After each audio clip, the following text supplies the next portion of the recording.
ကုန်ရှိတယ် မင်္ဂလာပါကလေးတို့ရေဒီနေ့တော့ဒါတာမီမီတို့မီးဖို့ချောင်းထဲကချစ်စရာဟင်းသီးဟင်းရွက်လေးတွေအကြောင်းပုံပြင်လေးပြောပြမယ်နော်တရက်လှပတဲ့မီးဖို့ချောင်းလေးတစ်ခုရဲ့စပွဲပေါ်ကချင်းတောင်လှလှလေးတစ်ခုထဲမှာဟင်းသီးဟင်းရွက်တွေအများကြီးရှိကြတယ်အဲ့ဒီထဲမှာအသားအရည်နီရဲပြောင်လက်နေတဲ့ခရမ်းကျင်သီးလေးရဲ့အသားအရည်ကြမ်းတမ်းပေမဲ့သဘောကောင်းတဲ့အာလူးလေးရဲ့ရှိတာပေါ့သူတို့တွေကလူတွေမရှိတဲ့အချိန်ဆိုရင်အချင်းချင်းစကားတွေပြောပြီးစော့ကစားလေးရှိကြတယ်ခရမ်းကျင်သီးလေးကသူ့ကိုယ်သူအရန်လှတယ်လို့ထင်နေတာတနေ့တော့သူကအာလူးလေးကိုကြည့်ပြီးဟေးအာလူးမင်းကြည့်ရတာရုပ်ဆိုးလိုက်တာအသားအရည်တွေကလည်းတွန့်လင့်ကြမ်းတမ်းနေတာပဲငါ့ကိုကြည့်စမ်းနီရဲပြောင်လက်ပြီးဘလောက်လှလဲလူတွေကငါ့ကိုပဲအမြဲတမ်းသဘောကျကြတာလူဝါကြွားပြီးလှောင်ပြောင်လိုက်တယ်အာလူးလေးကတော့စိတ်မဆိုးပါဘူးပြုံးပြီးတော့ပဲမင်းကအရန်လှပါတယ်ခရမ်းကျင်သီးလေးရဲ့ဒါပေမဲ့ငါတို့အားလုံးကကိုတန်ဖိုးနဲ့ကိုရှိကြတာပါပဲလို့EECC ပြန်ပြောလိုက်တယ်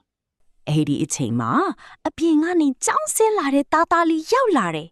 အပြင်မှာမိုးရီအရန်ရွာပြီးချမ်းနေတော့တာတာလေးကတုံးကြီးနေတာပေါ့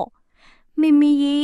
တာပိုက်စာလိုက်တာပြီးတော့အရန်ချမ်းတာပဲလို့ပြောတော့မမီကတာလေးကိုနှွေးသွားအောင်နဲ့ခွန်အားတွေပြည့်သွားအောင်မမီစွပြုတ်ပူပူလေးချက်ပြီးမယ်နော်ဆိုပြီးမီးဖို့ချောင်းတွေကိုဝင်လာတယ်ချင်းတောင်းတွေကဟင်းတီဟင်းရွက်တီကလေမီမီဘသူ့ကိုရွေးမလဲဆိုပြီးရင်ခုန်စွာနဲ့စောင့်ကြည့်နေကြတာပေါ့ခရမ်းကျင်သီးလေးကတော့ငါအလားဆုံးဆိုတော့ငါကိုပဲရွေးမှတီးချတယ်လို့တွေးနေတယ်ဒါပေမဲ့မီမီကခရမ်းကျင်သီးကိုမယူပဲအာလူးလေးကိုကောက်ယူလိုက်တယ်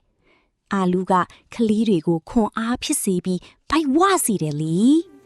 ခဏနေတော့အငွေတစ်ထောင်တောင်ထနေတဲ့အာလူးစုပ်ပြုတ်ပူပူမွေးမွေးလေးရသွားတယ်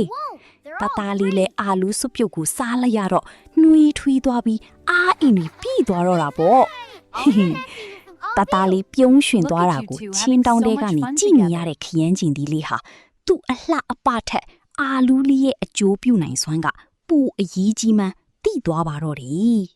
အဲ့ဒီနေ့ကစပြီးခရမ်းကျင်သီးလေးဟာအာလူးလေးကိုဘယ်တော့မှမလှောင်တော့ပဲအချစ်ဆုံးတငယ်ချင်းတွေဖြစ်သွားကြပါတော့တယ်။ကဲခလေးတို့ကြီးဒီပုံမြင်လေးကဘာသင်ငန်းစာပေးလဲဆိုတော့